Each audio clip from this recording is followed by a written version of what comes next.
Hello future leaders. अब France और Russia की तरफ से अलग अलग स्टेटमेंट आए हैं जहां पे वो जो यूएस एक मूव प्लान कर रहा है कि हम ग्रीनलैंड को एक्वायर कर लेंगे और उसमें एक मिलिट्री एक्शन भी देखने को मिल सकता है। उसके एवज में रिस्पॉन्स आता है France as well as Russia दोनों की तरफ से। फ्रांस जहां यह कहता है कि अगर यूनाइटेड स्टेट्स ने कोई भी ऐसा मूव लिया जहां पे वो एक मिलिट्री एक्शन या फिर आपको एक कन्फ्लिक्ट देखने को मिलता है जिसमें वो ग्रीनलैंड को कैप्चर करते हैं, तो आप समझ लीजिएगा ये एक नया दौर होगा या फिर एक ऐसा स्टेप होगा जिसकी वजह से एक नया वर्ल्ड ऑर्डर या एक नया वर्ल्ड क्रिएट हो जाएगा। वहीं पर रशिया साफ साफ यूएस की जो ये पॉलिसीज हैं, जो ये मूव हैं, उसको एक डबल स्टैंडर्ड और हिपोक्रेसी वाली बात कहता हुआ नजर आता है। अब बात यहां पे ये है ना कि जिस तरीके से अब डोनाल्ड ट्रंप धीरे धीरे प्लान बनाते जा रहे हैं, फॉर एग्जाम्पल उन्होंने कहा कि नेशनल सिक्योरिटी के पर्सपेक्टिव से डेनमार्क हमारे लिए इंपॉर्टेंट है, बहुत सारे रीजन दिए, फिर उसके बाद में रिसर्च होती है कि ग्रीनलैंड क्यों इंपॉर्टेंट है आज के टाइम पे, क्या उसकी इंपॉर्टेंस इतनी बढ़ चुकी है, क्यों एक स्ट्रैटेजिक लोकेशन है एंड वॉट नॉट, जिसको मैं कल वाले वीडियो में कवर कर चुका हूं एंड ब्रीफली थोड़ा आगे भी कवर करूंगा जिससे कि आप डॉट्स कनेक्ट कर पाएं। अब बात यहां तक नहीं है, फिर उसके बाद में उन्हें लगता है कि अब तो प्रेशर और बढ़ रहा है, तो ये कहते हैं कि गोल्डन डोम जो कि मेरा ड्रीम प्रोजेक्ट है, जो कि एक ऐसा प्रोजेक्ट होने वाला है कि अगर मान लीजिए हमारे ऊपर कोई मिसाइल दागता है, कोई ड्रोन्स दागता है, कोई एयर स्ट्राइक्स होती है, तो जब जहां तक भी उसकी रेंज है, जहां तक भी उसका दायरा है, वो इस पूरे रीजन को प्रोटेक्ट करेगा और उसमें ग्रीनलैंड एक इंपॉर्टेंट हिस्सा है। तो वन बाय वन बस वो अपने एक्शंस को जस्टिफाई करने के लिए कोई ना कोई एक ऐसा हथकंडा या फिर ऐसे स्टेप वो लेते रहते हैं। और इसीलिए जो यूरोपियन नेशन थे उन्होंने साफ साफ ये कह दिया था कि अगर आप ये मिलिट्री मूव प्लान कर रहे हैं तो then it is going to be very difficult for us, क्योंकि फिर यूरोपियन यूनियन या यूरोपियन नेशन वर्सेस यूएसए की लड़ाई हमको देखने को मिलेगी, वो भी ग्रीनलैंड के ऊपर जो कि किंगडम ऑफ डेनमार्क के अंदर आता है। अब इसीलिए मैंने पहले वीडियो में कवर किया था कि कैसे अब जो यूरोप है अपने ट्रुप्स को सेंड कर रहा है, चाहे से फ्रांस हो, जर्मनी हो, स्वीडन हो, नेदरलैंड हो, कनाडा हो, सबके सब अपने ट्रुप्स को सेंड कर रहे हैं और धीरे धीरे काफी सारे वीडियोस भी बाहर निकल के आ रहे हैं। अब होता यह है कि जो फ्रांस के जो फाइनेंस मिनिस्टर हैं वो साफ साफ ये कहते हैं कि ग्रीनलैंड एक सोवरेन कंट्री है और एक सोवरेन कंट्री का पार्ट है। आपको यह चीज समझनी पड़ेगी, जो कि ईयू का भी पार्ट है। अब ध्यान रखिएगा, डेनमार्क जो है वो ईयू का भी पार्ट है, यूरोपियन यूनियन का भी पार्ट है और वो नेटो का भी पार्ट है। और अगर आप ऐसा करते हैं तो आपको एक तो ऐसा करना नहीं है, and first of all that should not happen and don't mess around with us as well. ये साफ साफ वार्निंग दी जाती है। उन्होंने कहा कि अगर आपने मिलिट्री एक्शन किया तो ये वो रेड लाइन होगी जो कि आप क्रॉस कर रहे हैं, एंड इसके बाद में ये चीज ट्रेड वॉर या फिर इकोनॉमिक जो टाइज हैं या फिर जो आर्थिक रिश्ते हैं यूनाइटेड स्टेट्स और यूरोपियन यूनियन के, वो कहीं ना कहीं खतरे में आ सकते हैं। यहां तक बात पहुंच जाती है। और सबसे बड़ी बात है, इन्होंने एक और चीज कही वो कि बहुत एप्ट है। ये कहते हैं कि यूएस एडमिनिस्ट्रेशन है ना, वो एक पैराडॉक्स की तरह है, उस पर विश्वास करना बहुत डिफिकल्ट है। कई बार तो ये आपके अलाई होंगे और कई बार आपके ये दुश्मन या एडवर्सरी होंगे। अब इसका परफेक्ट एग्जांपल है इंडिया। मतलब जब आप इंडो पैसिफिक स्ट्रेटेजी की बात करते हो, आप चाइना को काउंटर करने की बात करते हो, तो आप ये कहते हो कि इंडिया से ज्यादा इंपॉर्टेंट कोई कंट्री नहीं है। अब उसके बहुत सारे रीजंस हैं, उसको भी मैंने पहले वीडियो में कवर किया था जब इन्होंने ये चीज बोली थी। यहाँ हालांकि जो सर्जियो गौर हैं, जो नए एम्बेसडर नियुक्त किए गए हैं टू इंडिया, उन्होंने ये बात कही थी जब वो इंडिया में लैंड करते हैं, तब मैंने ये बात कवर की थी कि उसके पीछे रीजंस क्या है। अब एक तरफ तो आप एलाई बन जाते हो, एक तरफ आप बोलते हो स्ट्रेटेजिक पार्टनर है, लेकिन जब सीजफायर का क्रेडिट नहीं दिया गया, राइट, और फिर उसके बाद में आपकी बातें नहीं मानी जा रही, तो आप हमें प्रेशराइज करने की कोशिश कर रहे हो। कभी आप ऑर्गेनाइजेशन छोड़ दोगे, कभी आप टैरिफ बढ़ा दोगे, तो ऐसा लगता है कि इंडिया आपका एडवर्सरी बन चुका है, क्योंकि हम आपका जूनियर पार्टनर नहीं, हम आपका इक्वल पार्टनर रहना चाहते हैं, जहां पे हम अपनी स्ट्रेटेजिक ऑटोनॉमी फॉलो करना चाहते हैं। यानी कि हमारे जो डिसीजन है, चाहे वो इंटरनल हो एक्सटर्नल हो, वो हम डिसाइड करेंगे, वो हम किसी के प्रेशर में नहीं आएंगे। तो यही चीज फ्रांस के जो फ्रेंच मिनिस्टर हैं लेस्क्योर, वो भी साफ साफ यही बात कहते हुए नजर आते हैं। इवन प्रेसिडेंट मैक्रोन ने साफ साफ ये कहा कि जो आप ये स्टेप लेने की कोशिश कर रहे हैं ना, ये नया वर्ल्ड क्रिएट कर देगा। नया वर्ल्ड ऐसे, क्योंकि यहां पे बात की गई है न्यू कॉलोनियलिज्म की। अब न्यू कॉलोनियलिज्म का मतलब क्या है? अब पहले आपको समझना पड़ेगा कॉलोनियलिज्म का मतलब क्या है। देखिए, जैसा ब्रिटिश जो राज था हमारे ऊपर, उस टाइम पे आप देखिए ब्रिटेन बहुत पावरफुल कंट्री था। अब जब भी पावरफुल कंट्री कोई वीकर कंट्री को या एक वीकर रीजन पे जाके पहले अपनी कॉलोनी सेटअप करता है, देन कॉलोनी सेटअप करने के बाद में इंपेरियलिज्म दिखाता है, ना खाली अब वो ट्रेड कर रहा है, उसके साथ साथ में एडमिनिस्ट्रेशन, हर जगह उसका दबदबा आपको देखने को मिल रहा है। तो ये ऐसा युग क्रिएट कर देगा जहां पे यूएस ये डिसाइड करता है कि अब हमें ग्रीनलैंड मुझे चाहिए। आप गए, आपने हथियाया, तो आप एक पावरफुल कंट्री हो और आपने एक वीकर कंट्री को क्या किया, कब्जा लिया, यहां पे वहां पे कॉलोनी बना दी। तो ऐसे करके एक नया युग बनेगा और नया युग बहुत ही ज्यादा फ्रैक्चर्ड होगा। इसीलिए कहते हैं कि एकदम बिल्कुल एक नया वर्ल्ड आपको देखने को मिल सकता है। इसीलिए प्रेसिडेंट इमैनुअल मैक्रोन ने साफ साफ ये अनाउंस किया कि अब मैं जो ट्राई सर्विस हमारी मिलिट्री है, जैसे वो लैंड हो, एयर हो या सी हो, उनकी सारी की सारी फोर्सेस यहां तैनात करता हूं और मैं पूरी की पूरी सॉलिडेरिटी यानी पूरी तरीके से मैं डेनमार्क के साथ में खड़ा हूं इस इशू के ऊपर। इसीलिए मैं कह रहा हूं कि यह लड़ाई जो है अब यूरोप वर्सेस यूएसए की हो गई है, जहां पे यूएसए ये कहता है कि यूरोप वाले नेशन हमारे अलाई हैं, यूरोप ये कहता है कि यूएस हमारा अलाई है। लेकिन आज के टाइम पे जिस तरीके से डोनाल्ड ट्रंप टारगेट कर रहे हैं बार बार ईयू को अलग अलग रीजन के लिए, पहले नेटो के लिए किया कि आप अभी तक 2% डिफेंस स्पेंडिंग कर रहे हो, आप 5% क्यों नहीं बढ़ा रहे, वहां टारगेट किया गया।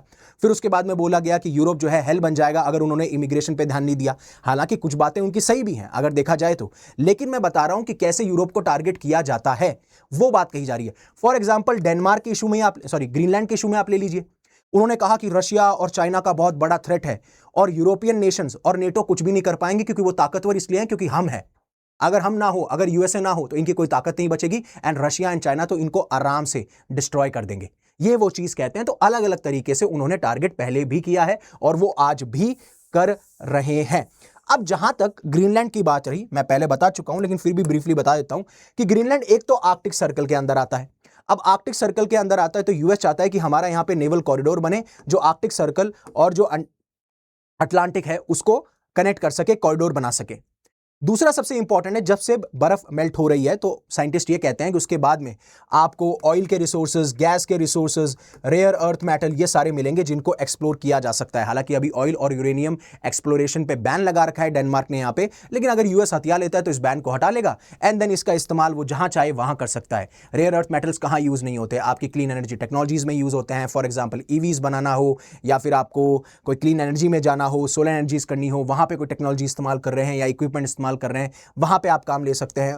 ऑयल और गैस का एनर्जी सिक्योरिटी के पर्सपेक्टिव से आप अपने आप को सिक्योर कर सकते हो। और दूसरी बात ये भी आती है कि अब ये कहते हैं कि धीरे धीरे रशिया जो है यहां पे इस वाले आर्कटिक जोन के अंदर मिलिटराइजेशन बढ़ाता जा रहा है, तो उसको काउंटर करने के लिए सबसे इंपॉर्टेंट है गोल्डन डोम का वाला रीजन दे ही चुके हैं। चाइना यहां पे इंटरेस्ट रखता है, जिस तरीके से यहां पे प्रोजेक्ट देखने को मिल रहे हैं, फॉर एग्जांपल ऑयल के लिए, गैस के लिए, रेयर अर्थ मेटल के लिए ऐसे प्रोजेक्ट लाए जा सकते हैं। यहां पे रशिया और चाइना हमारे आसपास बैठ सकता है। सेम इन्होंने वेनेजुएला के लिए कहा था। तो मतलब जब इनको जस्टिफाई करना होता है तो बस ये एक प्रोपेगेंडा या फिर आप कह सकते हो एक जस्टिफिकेशन के लिए रशिया और चाइना को थ्रेट या फिर टारगेट बना देते हैं। इसी वजह से आपको आज ये देखने को मिल रही है। इसीलिए जो स्पोक्स पर्सन है प्रेसिडेंट इमैनुअल मैक्रोन के, वो साफ साफ ये चीज कह देते हैं कि ये जो यूरोपियन अलाय हैं, अगर इनकी सॉवरेनिटी अफेक्ट होती है तो इसके ऐसे कॉन्सिक्वेंसेस होंगे जो हम सोच भी नहीं सकते हैं। अनप्रेसिडेंट कॉन्सिक्वेंसेस हमें देखने को मिल सकते हैं।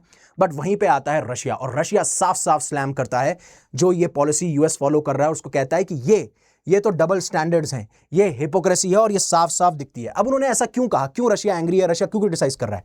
रशिया कहता है कि आप यूरोपियन देश या फिर जो वेस्टर्न नेशंस हैं या फिर यूएस है, जब उनको यह बात करनी होती है कि इंटरनेशनल लॉ को फॉलो कीजिए, डेमोक्रेसी लाइए, रूल बेस्ड ऑर्डर रखिए, लेकिन जब इनका मन करता है जब तोड़ देते हैं।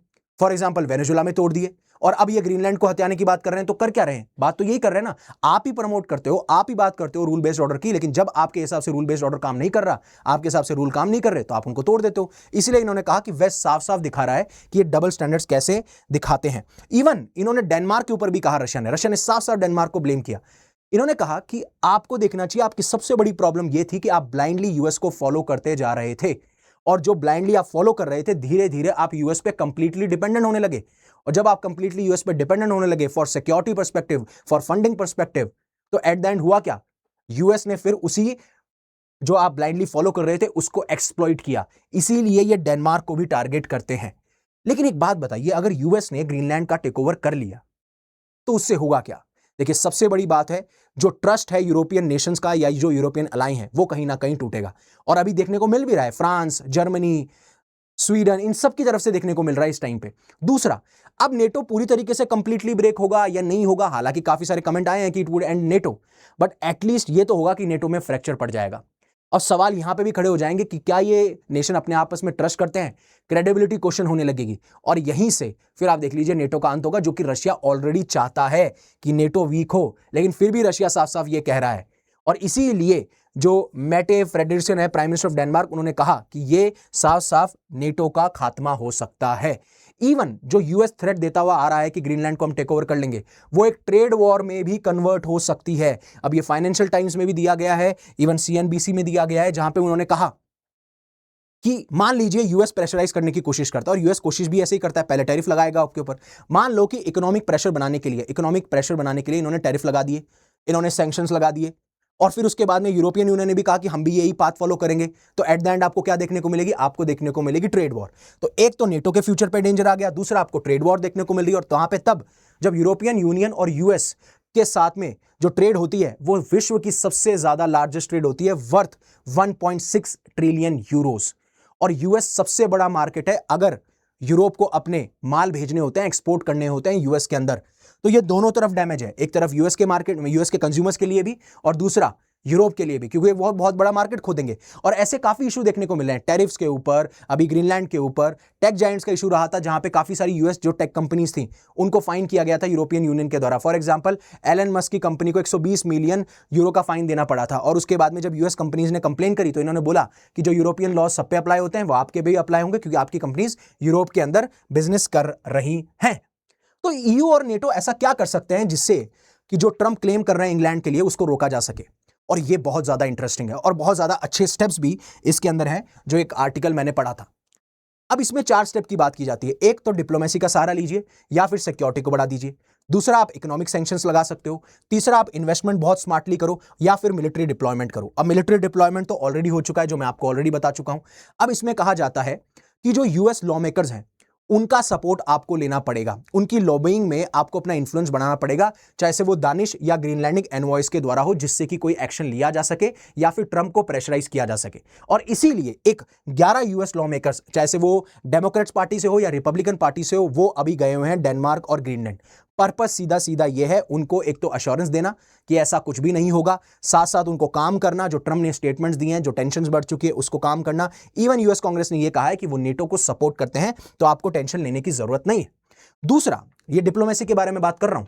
दूसरा यह है कि 1951 में जो यूएस और दानिश डिफेंस ट्रीटी हुई थी, वहां पे तो साफ साफ ये कहा गया था ना कि अगर अमेरिका को एक्सपेंशन करना है अपनी मिलिट्री का, तो आप आराम से कीजिए, क्या दिक्कत है? हमने मना किया आपको? नहीं मना किया, आप आइए और करिए। और इवन आप नए बेसिस भी बना सकते हो, बनाना है बनाइए, क्या दिक्कत है? तो पहली चीज, आपको डिप्लोमेसी इस तरीके से करनी है।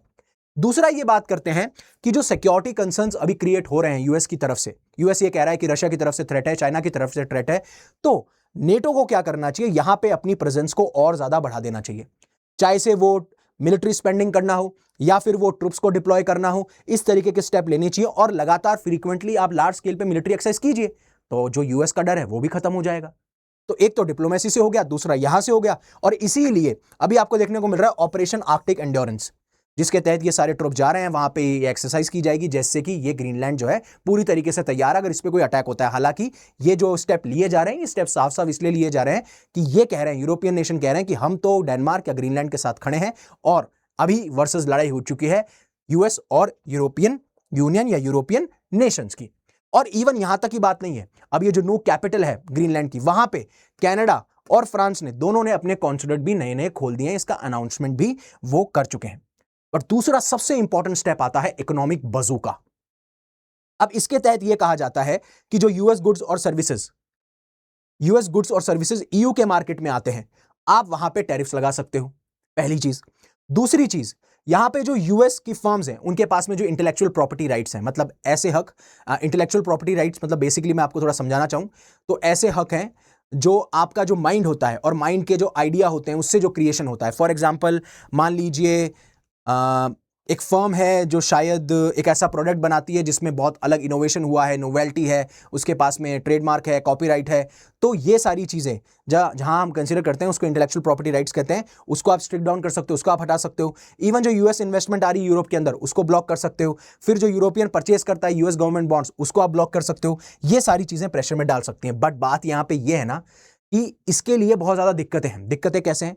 एक तो जितनी सारी सरकारें हैं यूरोप की, उनको एक साथ आना होगा और फिर उसके बाद में बोलना होगा कि हाँ हम एग्री करते हैं ऐसा कुछ करने के लिए। पहली चीज तो यहीं पे आ गई। और तब करना होगा जब ये चीज इनके मार्केट को भी हार्म करेगी, इकोनॉमिक हार्म इनको भी होगा। और जो यूएस अभी यूक्रेन में सपोर्ट कर रहा है, अगर मान लीजिए यूएस ने सपोर्ट खींच लिया तो फिर आप किसके ऊपर सारे पे रुकोगे?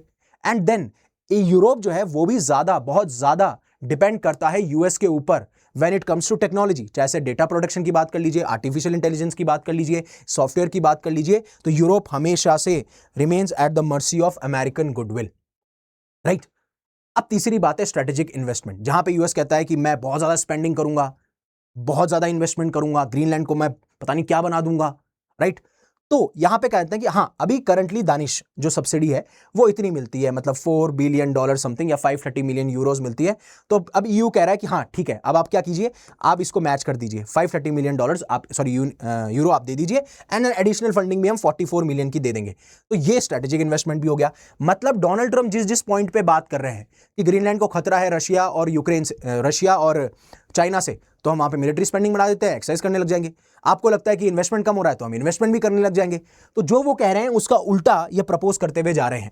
और चौथा है यहां पे ट्रुप्स प्लान करना, कि भाई ट्रुप्स भेज दीजिए, जिस तरीके से अब धीरे धीरे ट्रुप्स भेजे जा रहे हैं। बट बात यह है कि अगर कंफ्लिक्ट होता है, और कंफ्लिक्ट होने के बाद में यूएस ज्यादा पावरफुल है, मुझे पता है, अब यूएस ज्यादा पावरफुल और कंफ्लिक्ट हुआ, और मान लीजिए यूरोपियन फोर्सेस ने ये बोला कि हम तो सरेंडर कर रहे हैं। सरेंडर करने के बाद में अगर उनको जब बंदी बनाया जाएगा, तो आप मुझे बताइए कि क्या नेटो की रेपुटेशन रहेगी, क्या यूरोपियन यूनियन की रेपुटेशन रहेगी, क्या यूएस और ईयू रिलेशन के रहेगी? सबके सब डैमेज हो जाएंगे। जो इंटरनेशनल रेपुटेशन खराब होगी, चाहे से वो यूएस की हो, नेटो की हो, यूरोपियन यूनियन की, सबकी खराब हो जाएगी। और अगर ये होता है तो जो लोग फायदा उठाना चाहते हैं वो उठाएंगे, क्योंकि यही तो एक ऐसा बॉन्ड था जिसको ऐसा कहा जाता था कि यूएस यूरोप के साथ खड़ा होता है, यूरोप यूएस के साथ खड़ा होता है। यही सबसे बड़ी दिक्कत इनके लिए क्रिएट हो जाएगी अगर ऐसा होता है तो। So thank you very much for giving me your precious asset, that is your time. उससे पहले अनअकैडमी आपके लिए लेके आया है all India UPSC CSC prelims mock test, जिसमें कि टॉप एजुकेटर्स ने क्वेश्चंस क्यूरेट किए हैं। ऑल इंडिया रैंक आपको मिल सकती है, लिंक में डिस्क्रिप्शन मिल जाएगा। 17 जनवरी को इसका टेस्ट हो रहा है। So stay safe, stay happy, take care. जय हिंद, जय भारत।